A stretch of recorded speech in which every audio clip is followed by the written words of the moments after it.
Dale and Paula Durand, military family, Marine Corps service, nearly 27 years of service now. Got the news of a transfer to New Orleans in the fall of 2015. And first question I had was, what's in New Orleans? Why New Orleans? We were in Southern California and had all of our family nearby, so it was nice to be able to get together for family functions and everything. But he came home from work, and I remember we had our daughter Courtney there also. She was staying with us. Her husband was deployed, and he came home and he said, "We're going to New Orleans," and I was like, "What?" And I thought he was joking at first. All I knew about New Orleans was probably not the greatest of thinking of Party City. Didn't know what God had in store for us, but I definitely trusted his plan because I knew that throughout all of our assignments, he always brought us somewhere for his good reason. So after the shock, I was ready. It's hard for me to separate a general breakthrough through God's providence and provision in our lives the last 3 years without mentioning Calvary. We've long since understood the responsibility we have as children of God to be plugged into local ministry. I don't think personal growth in the walk and the life of a Christian can be possible without a connection to a local ministry. I wanted to jump in and get involved as fast as I could because I knew that just from our experience in church life, when you get involved and it's your community, and so you have support.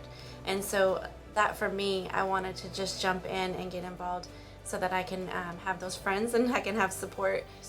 For me personally, I was able to just really make good friendships with the ladies in our Bible study.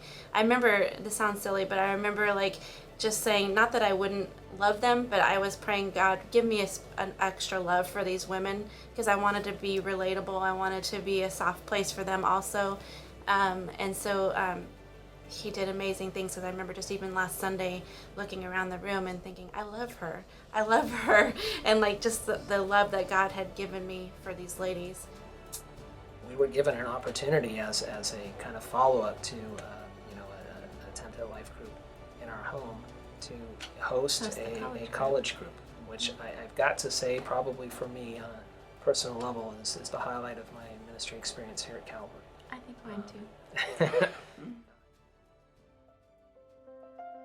When we transferred at a tough spot in our married life. We transferred at a tough spot in our family life.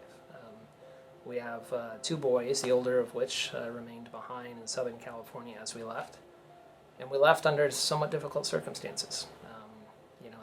That's not to say that that was unique. I think every family that's been together as long as we have, goes through ups and downs. Where I found myself broken and humbled, and not knowing how to even move a step forward in my walk, in my practical outworkings of relationship, of the work life that had been affected through my trial.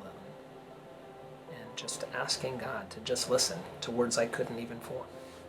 I want to fix things, and when things are hard, I want to find out what I can do to get things right. And God was constantly telling me to just be still. I got this, just wait on his timing.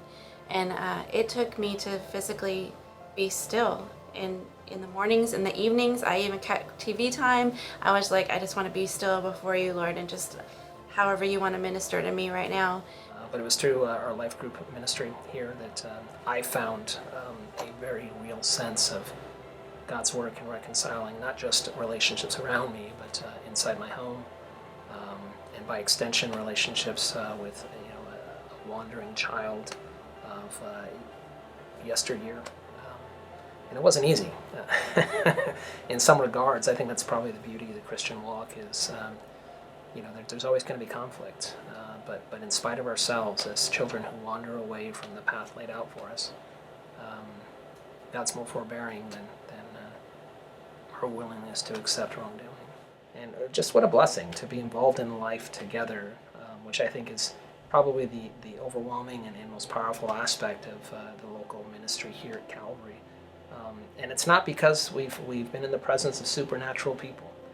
I think what's been the biggest blessing and most powerful testimony aspect of seeing life happen through these local ministries is the idea of people who have surrendered themselves to a supernatural God. And when we tie back to the idea of breakthrough, I think that's probably one of the most significant breakthroughs I saw God do in our lives together as a married couple and as a family unit, was the idea of restoration, reconciliation. And we truly have been empowered and built up as a couple confident in its covenant to one another. I mean, we celebrated our 25th wedding anniversary just last year, and that would not have been possible without God's grace and what He did through the local body to pick us up when we were down, to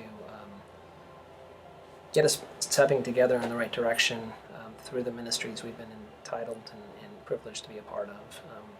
So we know that all things work together for good to those that call upon the name of the Lord. And we stand today, 3 years removed from our first arrival, recipients, not only of God's grace, but as those who have living testimonies of what it means to give into the work of the Lord and be rewarded for it.